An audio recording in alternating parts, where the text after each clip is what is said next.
Question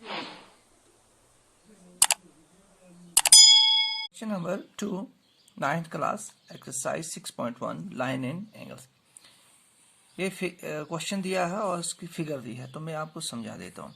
question ये कह रहा है कि ए बी जो लाइन है वो पैरेलल है सी डी के, यानी ये ए बी ये वाली लाइन पैरेलल है सी डी के, और सी डी जो लाइन है ये पैरेलल है ई एफ के।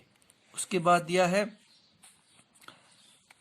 वाई और जेड एंगल, यानी ये वाला वाई एंगल और जेड एंगल, इनकी रेशियो दी है 3:7, यानी एक्स जो है वो 3 के बराबर है और रेशियो में वाई जेड जो है वो 7 के बराबर है। तो आपको फाइंड करना है एक्स, यानी ये वाला एंगल, इसकी और इसकी रेशियो दी है, ये लाइन इसके पैरेलल, ये लाइन इसके पैरेलल, इतना जो है आपको इंफॉर्मेशन क्वेश्चन में दी है। तो इसको सॉल्व करने के लिए क्या करेंगे, हम सबसे पहले वही लिखेंगे given.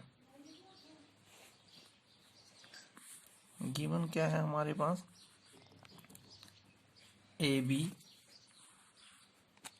Parallel C D and C D parallel E F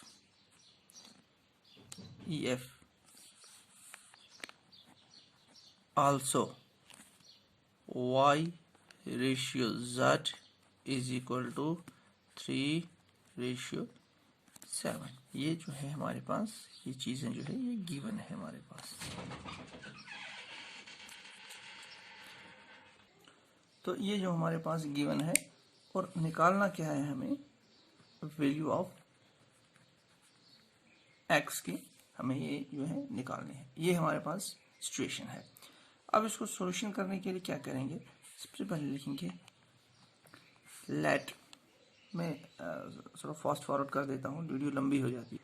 तो मैंने यहाँ लिखा let the common value between Y angle और जेड एंगल के बीच में अगर हम कॉमन वैल्यू ए रखते हैं तो वाई की वैल्यू हो जाएगी 3a और जेड हो जाएगा हमारे पास 7a। तो अब जो है इस तरह से हम निकालते हैं। नाउ अब इस सिचुएशन से देखिए, ए बी पैरेलल क्या है सी डी की, और सी डी पैरेलल क्या है ई एफ, यानी ये लाइन पैरेलल इसके है और ये लाइन पैरेलल इसके है। तो हम कह सकते हैं कि ए और ई भी पैरेलल है। क्यों? क्योंकि हमारे पास एक थ्योरम भी है, और वो थ्योरम जो है वो कौन सी है, इसमें हम लिखेंगे, मैं लिखता हूँ फिर आपको बताता हूँ। देखिए यहाँ मैंने लिखा है ना, लाइन ए बी पैरेलल है C D, A B parallel है सी डी और सी डी पैरेलल है, ये बताया है। तो इसका मतलब तीनों ही लाइन आपस में बराबर है। क्यों? क्योंकि हमारे पास एक थ्योरम है जो आपने ऑलरेडी पढ़ी है।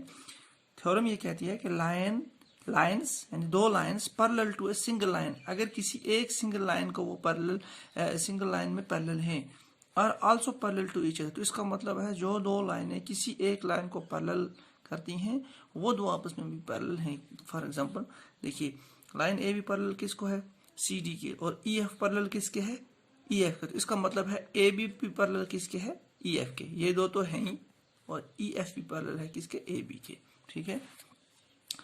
अब देखिए हमारे पास, चूंकि हमारे पास A B parallel C D भी आ गया और C D parallel E F, तो इसका मतलब A B parallel C D के भी है और A B parallel E F के भी है।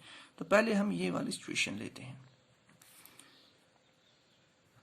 ए B parallel E F. Therefore अब देखिए इस लाइन को छुपा दीजिए, मानो कि ये लाइन नहीं है। अब देखिए लाइन ए बी जो पैरेलल है वो ई एफ के, हमने आपको उस दिन बताया था कि ये वाला लाइन छोड़ दो, यानी ये लाइन बीच में मानो कि नहीं है। तो इसका मतलब है एंगल एक्स जो है एंगल जेड के बराबर है। क्यों? क्योंकि ये दो अल्टरनेट इंटीरियर एंगल्स हैं। ठीक है, जब दो लाइंस पैरेलल होती हैं तो उनके अंदर के अल्टरनेट इंटीरियर एंगल्स जो ये वाले होते हैं ये वो इक्वल होते हैं। इसका मतलब है ए बी जब लाइन है तो एंगल एक्स जो बराबर है एंगल जेड के, X is equal to Z. क्यों? क्योंकि इनको कहते हैं हम अल्टरनेट इंटीरियर एंगल्स। ये हमारे पास थ्योरम है जो हमने ऑलरेडी पढ़ी है। नाउ ये हो गई लाइन ए बी जब पैरेलल ई है। अब लाइन ए बी जब पैरेलल सी डी के होगा तो वहां पर भी कुछ एंगल हैं, A B parallel C D. अब देखिए हमारे पास ए बी पैरेलल जब सी डी है दो लाइंस क्या हैं, पैरेलल हैं। तो यहाँ पर दो जो एंगल्स आते हैं, हमने आपको उस दिन भी समझाया था कि ये जो एंगल्स आते हैं इनको कहते हैं हम कोह इंटीरियर एंगल्स। और जब दो लाइंस पैरेलल होती हैं तो कोह इंटीरियर एंगल्स को प्लस करके आता है 180 डिग्री।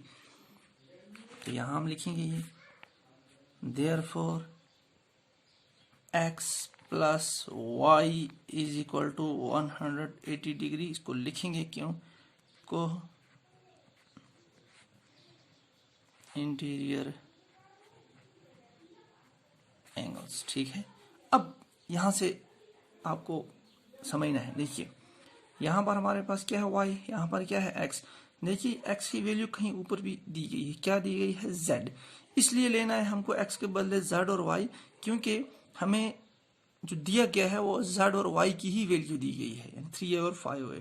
तो x की वैल्यू तो निकालनी है, तो पहले हम z और y को लेंगे। यानी ये जो x है ये किसके बराबर में है यहाँ पर, यानी किसकी इक्वल है, z। तो यह x के बदले हम z लेंगे। तो ये हो जाएगा z plus Y is equal to 180, ठीक। अब देखिए z और y की वैल्यू ऑलरेडी हमने यहाँ निकाल के रखी है, ठीक है। z क्या है 7a, 3a is equal to 180। तो ये हम लिख सकते हैं 10a इज इक्वल टू 180। तो अब हम लिख सकते हैं a की वैल्यू निकालनी है हमें, तो 180 और डिवाइड बाय 10 जो है ये यहाँ पे आ जाएगा। तो ये हो जाएगा 18 डिग्री। तो ये हो जाएगा 18। तो हम यहाँ पे लिख लेता हूँ देयरफॉर a किसके बराबर निकला, 18, ठीक है। तो a जो है a की जो कॉमन वैल्यू हमने ली थी हमारे पास निकला 18 के बराबर। अब हम क्या करेंगे, a की वैल्यू पुट करेंगे हम z में, यानी 7 इंटू a यानी 18 निकालेंगे z की वैल्यू। इसी तरह y के में भी हम 3 इंटू a की वैल्यू लगाएंगे, तो हम निकालेंगे y और z की। अब हमें पता है कि जब हमने z की वैल्यू निकाली तो वही हमारी x की वैल्यू, क्यों, z और y दोनों आपस में इक्वल हैं, तो मतलब z की वैल्यू जब निकालेंगे तो वही हमारी x की वैल्यू भी हो जाएगी। तो ये हमारा 18।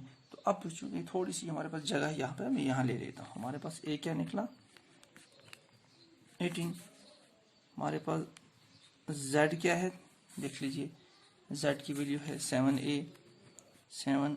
इसका मतलब ये हो गया 7 इंटू 18। तो ये हमारे पास जो निकलेगा वो हो गया z की वैल्यू, ठीक है।